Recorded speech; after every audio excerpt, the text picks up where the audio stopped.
بسم اللہ الرحمن الرحیم۔ تمام سننے والوں کو میرا سلام۔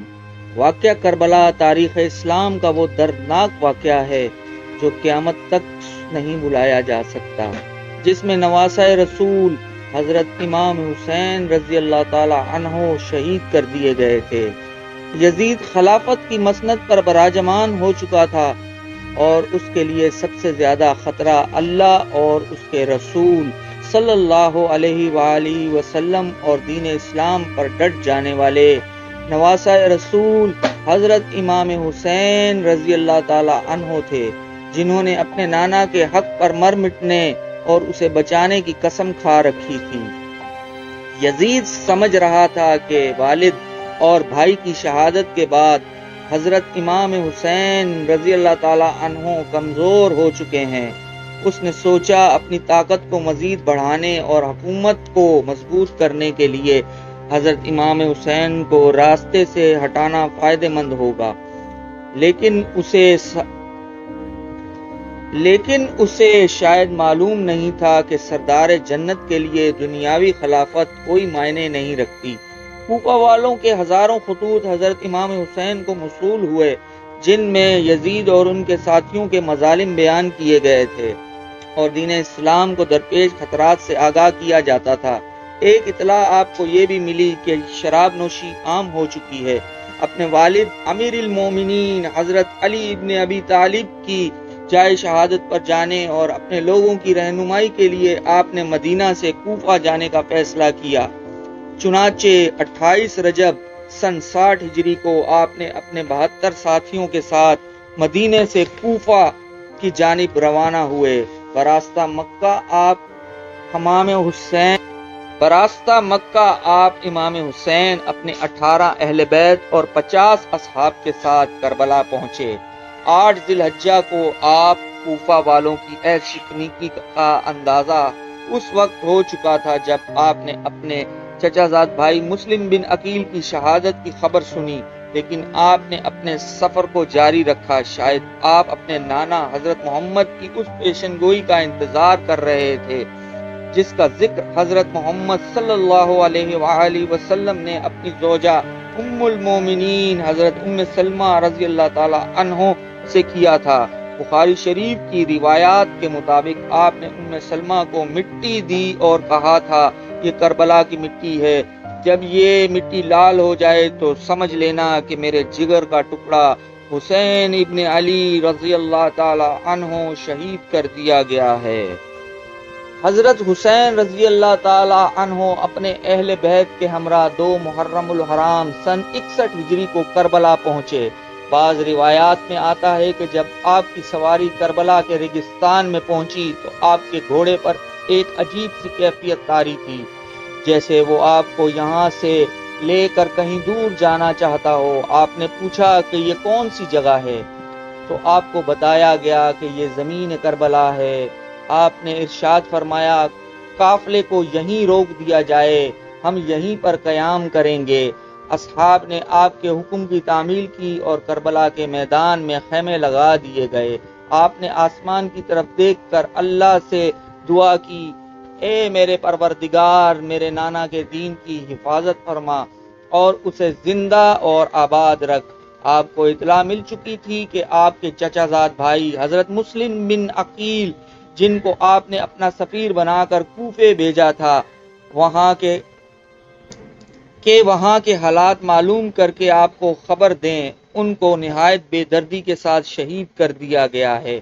کوفے کے لوگ جو آپ کو روز خطوط بھیج رہے تھے، وہ کوفے کے گورنر ابن زیاد کے خوف اور لالچ سے حضرت مسلم بن عقیل کو تنہا چھوڑ چکے تھے اور وہ کوفہ کی گلیوں سے بالکل ناواقف تھے۔ ابن زیاد کے ایک سپہ سالار نے ان کو امان کا وعدہ دے کر انہیں گرفتار کر لیا اور بعد میں انہیں محل کی چھت سے دھکا دے کر شہید کر دیا تھا۔ اپنے چچا زاد بھائی کی شہادت کا صدمہ اور کوفہ والوں کی بے وفائی کا افسوس آپ کو آگے بڑھنے پر مجبور کر رہا تھا، اور مقصد اتنا بڑا تھا کہ آپ پیچھے ہٹ نہیں سکتے تھے۔ آپ کو کوفہ والوں کے جو ہزاروں خطوط موصول ہوئے، ان کے جواب میں جو خط آپ نے لکھا میں اپنے خاندان کے سب سے قابل اعتماد چچا زاد بھائی کو آپ کی طرف بھیج رہا ہوں تاکہ وہ مجھے آپ لوگوں کے حالات سے آگاہ کرے۔ اگر اس نے مجھے یہ خبر دی کہ آپ وہی ہو جس نے مجھے خطوط لکھے ہیں تو میں آپ کے ہاں آؤں گا۔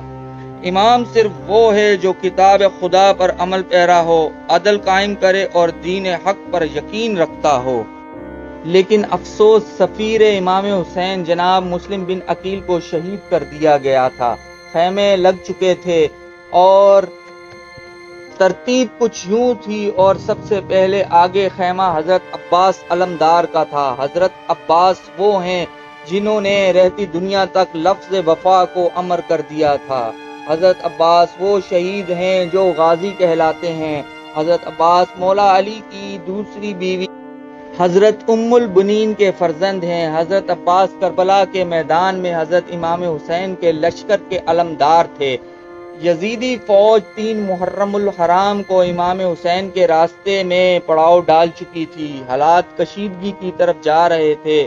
حضرت امام حسین نے اپنے اصحاب اور اہل بیت کو اکٹھا کیا اور فرمایا، میں آپ سب لوگوں سے اپنی بیعت اٹھاتا ہوں۔ آپ آزاد ہیں، جانا چاہتے ہیں جا سکتے ہیں۔ تو سب نے کہا، ہم آپ کے لیے اپنی جان قربان کر سکتے ہیں، اپنی آخری سانس تک آپ کا ساتھ نہیں چھوڑیں گے۔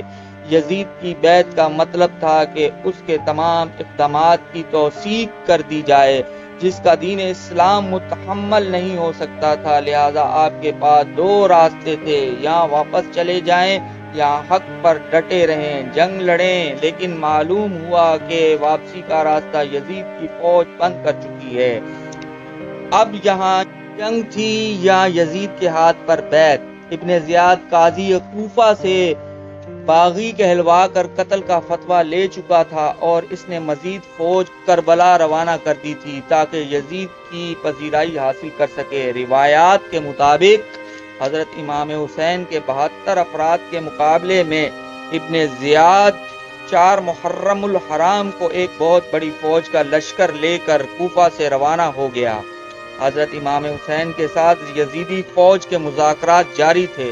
7 محرم الحرام کو یزیدی فوج نے طاقت کے نشے میں مست ہو کر امام حسین کو پیغام بھیجا، آپ اپنے خیمے پانی کی قریب سے ہٹا لیں، اور راستے میں یزید فوج کو بٹھا لیا گیا۔ امام نے پانی بند کرنے کا یہ ظلم اس لیے برداشت کر لیا کہ بعد میں لوگ یہ نہ کہیں کہ حضرت امام حسین اور یزیدی فوج میں معاملہ پانی کا تھا جس پر لڑائی ہوئی۔ آپ نے ظلم برداشت کیا اور اپنے اصحاب کو لے کر پانی سے دور چلے گئے۔ گرم صحرا میں پانی کی بندش کی وجہ سے لوگ تڑپنے لگے۔ لوگوں نے پانی کا تقاضا کیا لیکن یزیدی فوج نے امام پر پانی بند کر دیا۔ امام علی مقام بچوں سے زیادہ دین اسلام کی فکر تھی کہ یہ کن ظالموں کے ہاتھ اقتدار آ گیا ہے۔ یہ لوگ زمانہ جاہلیت سے خطرناک اور گمراہ تھے۔ امام کسی صورت بھی یزید کے ہاتھ پر بیعت کرنے کو تیار نہ تھے۔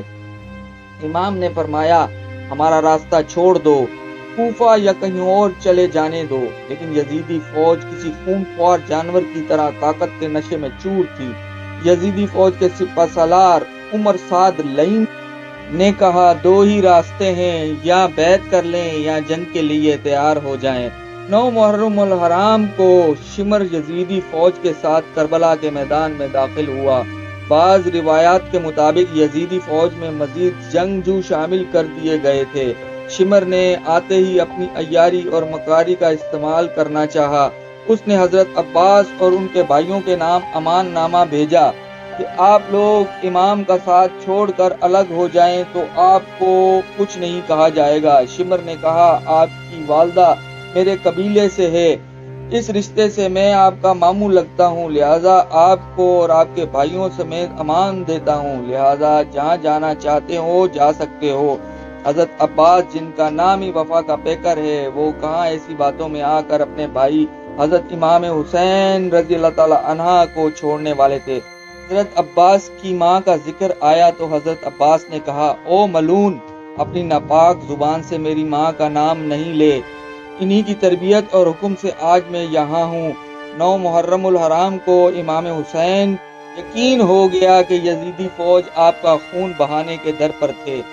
امام حسین نے اپنے تمام اصحاب کو اکٹھا کیا اور کہا جو جانا چاہتا ہے جا سکتا ہے۔ بعض روایت میں آتا ہے کہ امام نے خیمے کے دیے بجھا دیے۔ کچھ دیر بعد آپ نے اپنے باوفا بھائی عباس کو کہا روشنی بڑھا دو۔ امام حسین کو یقین تھا کہ یہ میرے بھائی مجھے تنہا نہیں چھوڑیں گے۔ 10 محرم الحرام کا سورج طلوع ہوا۔ تمام اصحاب اور اہل بیت نے رات جا کر گزاری تھی۔ سب لوگ پیاس سے نڈھال تھے۔ 7 محرم کی شام حضرت عباس امام حسین کی اجازت سے اپنے چند ساتھیوں کے ہمراہ یزیدی فوج کو دھکیلتے ہوئے فرات سے پانی کا ایک مشکیزہ بھر کر لائے تھے، لیکن 10 محرم الحرام کو فوج کئی گنا بڑھ چکی تھی۔ شمر راستے میں حائل تھا۔ حضرت امام حسین کی 4 سالہ بیٹی حضرت بی بی سکینہ سلام اللہ علیہ پیاس سے نڈھال تھی۔ انہوں نے اپنے چچا حضرت عباس علیہ السلام سے پانی کا تقاضا کیا۔ حضرت عباس، بی بی سکینہ اور حضرت علی اصغر کے لیے پانی لینے نکلے۔ آپ کے ایک ہاتھ میں علم تھا اور دوسرے ہاتھ میں تلوار تھی۔ آپ نے مشکیزہ اپنی پشت پہ لٹکایا اور حضرت امام حسین کی اجازت سے پانی لینے روانہ ہو گئے۔ یزیدی دشمن گھات لگائے بیٹھے تھے۔ علی زادے کی ہیبت اتنی تھی کہ کوئی سامنے آنے کی جرت نہیں کرتا تھا۔ یزیدی فوج کو پیچھے دھکیلتے ہوئے روندتے ہوئے پانی تک پہنچ گئے۔ آپ نے مشکیزہ پانی سے بھرا اور گھوڑے پر اپنے سامنے رکھ لیا۔ حضرت عباس تیزی سے خیموں کی طرف گھوڑا دوڑا رہے تھے کہ کسی تیر انداز نے ایک تیر مشکیزے پر مارا۔ پانی ضائع ہونے لگا۔ آپ نے اپنے مولا کا علم نیچے نہیں کیا اور اپنی جان کی پرواہ کیے بغیر آپ نے تلوار والا ہاتھ مشکیزے کے پانی کو ضائع ہونے سے بچانے کے لیے استعمال کیا اور پرچم بلند رکھا۔ تلوار ہاتھ میں نہ ہونے کا فائدہ اٹھاتے ہوئے ایک یزیدی فوج نے جو درخت کی اوڑ میں چھپا ہوا تھا تلوار سے زوردار وار کیا۔ جس ہاتھ میں علم تھا وہ بازو شہید کر دیا۔ حضرت عباس نے علم دوسرے ہاتھ میں تھام لیا۔ چند تیر اور مشکیزے پر لگے اور پانی تیزی سے ضائع ہونے لگا۔ اسی اثناء میں انہوں نے آپ کا دوسرا بازو بھی شہید کر دیا۔ علی زادے کو بے دردی سے زخمی کر دیا گیا۔ آپ کے دونوں بازو شہید ہو گئے تھے اور آپ ابھی زندہ تھے۔ شاید اسی نسبت سے آپ کو غازی کا لقب دیا جاتا ہے۔ ایک بخت نے پیچھے سے برچھی کی ضرب لگائی اور آپ شہید ہو گئے۔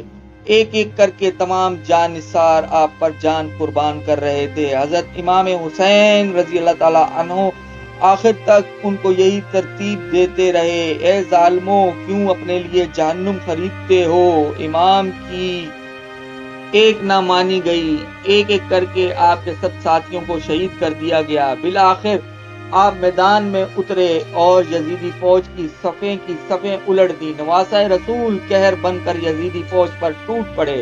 بالآخر عصر کی نماز کا وقت ہوا۔ آپ گھوڑے پر سے اترے، ریت سے تیمم کیا اور نماز کے لیے کھڑے ہو گئے۔ یزیدی فوج کے بزدل سپاہی جو قریب ہی منڈلا رہے تھے اور حملہ کرنے کی جرت نہیں کرتے تھے، آپ کے نماز میں مصروف ہونے کی وجہ سے آپ پر حملہ کر دیا اور چاروں طرف سے آپ پر تیروں کی برسات کر دی۔ نماز میں مصروف ہونے کی وجہ سے آپ کو تیروں کی تکلیف کا اندازہ نہیں تھا۔ یزیدی بدبختوں کو شاید یہ معلوم نہیں تھا کہ یہ علی زادہ ہے۔ جب آپ نماز کی حالت میں سجدے میں گئے تو شمر ملعون نے تلوار سے آپ کا سر مبارک الگ کر دیا اور نیزے پر بلند کر دیا۔ حضرت زینب یہ سارا منظر دیکھ رہی تھیں۔ خیمے سے خواتین اور بچوں کی رونے کی آوازیں آنے لگیں۔ یزیدی فوجیوں نے خیمے کو آگ لگا دی، خواتین کے سروں سے چادریں چھین لیں اور سب کو قیدی بنا کر یزید کے دربار میں پیش کر دیا۔